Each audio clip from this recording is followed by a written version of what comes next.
Hey everyone, Blugoblin here. Thank you for joining me for the first week of March 2010 for my comic book review.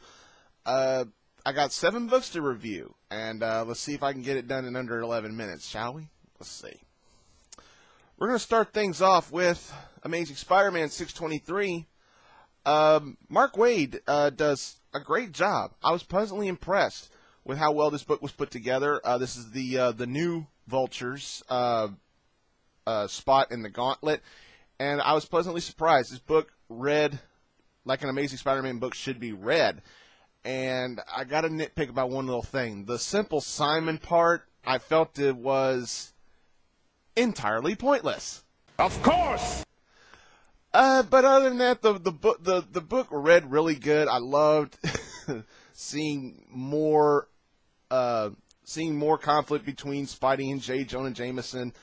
You know, that's probably Spidey's biggest rivalry to date, and it's just fantastic. I love how Mark Waid writes it, and the cliffhanger makes me go, ooh, gotta get the next book. Definitely gotta get the next book.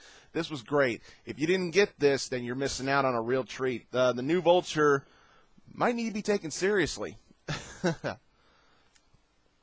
All right, next up, Mighty Avengers 34. You're probably thinking, gee, Blue, it's been a while since you've reviewed an issue of Mighty Avengers, hasn't it? Yeah, it has been a while. But this one right here, Dan Slott, hey, if you're watching, how you doing? And I got to give you props. You did a good job with this book. And thank you for reminding me thank you for reminding me the fact that Quicksilver is such an asshole. But this read, to me, it felt like I was reading classic Avengers. I mean, it was fun. I had fun reading this book, and I know Hank Pym is getting a swelled head ever since he was declared Scientist Supreme and all that jazz. I just, I laughed a little bit when he did what he did. Hank Pym does something. I'm not going to spoil it. If you want to know what he does that pisses everybody in the Avengers off, yes, Hank Pym makes a decision that literally makes all his Avengers on his team to say, you know what, screw it, we're leaving, we're done with you. If you want to know what he does, then you pick this book up and you read it. This was good. This was real good. I was taken by surprise, and I was impressed. Very, very well done, Dan. Oh, boy. Ultimate Avengers number 5. I had high hopes for this book. But, you know, I think Mark Millar is, right now, at this point in the series, I think he's trying too hard to be too edgy. Because at the beginning of the book, the Red Skull does something that I don't think I've ever seen any other Marvel villain do. And it doesn't need to be written. I don't know why he decided, hey, the Red Skull is going to do this in this book. And I'm not spoiling it. I'm just, what he does in here, it kind of pissed me off. You know, I'm like, why? What was the point of him doing something that low? And then the rest of this book is just basically Captain America going around kicking a bunch of people's asses. I mean, that's all this book is. So, unfortunately, I was a bit let down with this book, so it's going to sail. I'm sorry. I gotta be honest. I was disappointed with that book. Let's take a look at the XMen Hope one-shot. This is the supposed beginning of Second Coming. I'm actually interested in Second Coming. You know, it seems like it could be a good story. But what this is right here, I'll be honest with this book. I had fun. I had fun reading this book. It's not jaw-droppingly awesome. I'm pretty much willing to bet everybody's going to know that. But I had fun reading it. I wasn't wowed, but I was like, okay. After I read it, I wasn't disappointed.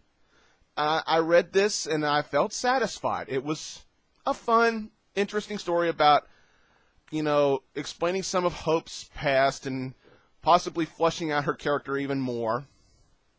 And basically, this was just simply a fun read, and I can't say anything else about it other than that. It was a fun read. Speaking of fun reads, Detective Comics 862, this is the next part in the whole Cutter story for Batwoman. And, yeah. Thanks a lot, Greg Rucka. You're doing once again, you're doing a fantastic job. And Jock's artwork is good, but I'm still missing James Williams III. James Williams III clearly has some beautiful, beautiful artwork, you know, that I would have gladly paid $4 for. Instantly paid $4 for. This book was fantastic. I mean, I loved it. And if you have not been reading Detective Comics here lately because you don't want to read a book that features a lipstick lesbian of the DC Universe, you need to get over that and just enjoy how well of a character Batwoman can be. Very good stuff here. The second feature with the question was all right, too. It kind of felt like some old classic Birds of Prey writing and everything. Very interesting stuff here. You know, I don't want to say too much else without spoiling anything. It's just fantastic. It's all I can say. It's just fantastic. You need to be picking up Batwoman in Detective Comics. It's just a great thrill ride that you just want to ride over and over again. I love it. I love it. All right, moving along. XMen Noir, Mark of Cain, number 4. I had a chance to read number 3. A friend of mine, Ken Jackson, he let me read his copy of issue number 3, and I liked it. It was good. And this one was good, too. Was it as good as the first volume of XMen Noir? Probably so. It's just that this didn't end for me. In my opinion, this didn't end as good as I wanted it to, but it was still good. It was really good writing. Fred Van Lente and Dennis Calero really do present a nice ending to this miniseries, although I was expecting just a tad more. But that's just me. Your opinions may vary, and I'll respect that. But to me, I was satisfied with how this series ended. But I'm just saying it could have had just a little bit more. That's the only thing I could say bad about it. It just could have had more. Oh yeah, SpiderMan Noir, Eyes Without a Face, number 4.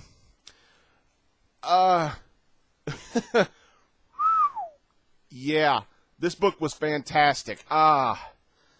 David Hine, Jesus. If you can write a noir story about Spider-Man like this, then you need to be writing for Amazing Spider-Man. This was awesome. This was clearly better. In my opinion, this was clearly better than XMen Noir was. And I hope I'm not sounding biased because Spider-Man is my favorite character. But I got to give credit where credit is due. This was incredible. This was a great read, a great finish to a great miniseries. I thoroughly enjoyed every bit of it. The whole racism and the whole, edgy stories and everything and what some of the characters do in this book is just woo! Woo! But the way this, and I gotta say, this is just my opinion. I could be wrong, but it feels like to me that the way this particular series ended, it almost makes me wonder, should there be a third Spider-Man Noir miniseries? And I'll say, if it's written like this, yes. But, yeah, this was fantastic. I can't say enough good things about it without, being a spoiler about it. So all I'm going to say is, pick up Spider-Man Noir. You're gonna be in for a fantastic read, and I really hope that you'll love it as much as I did. Well, that's all I got for this week, everybody.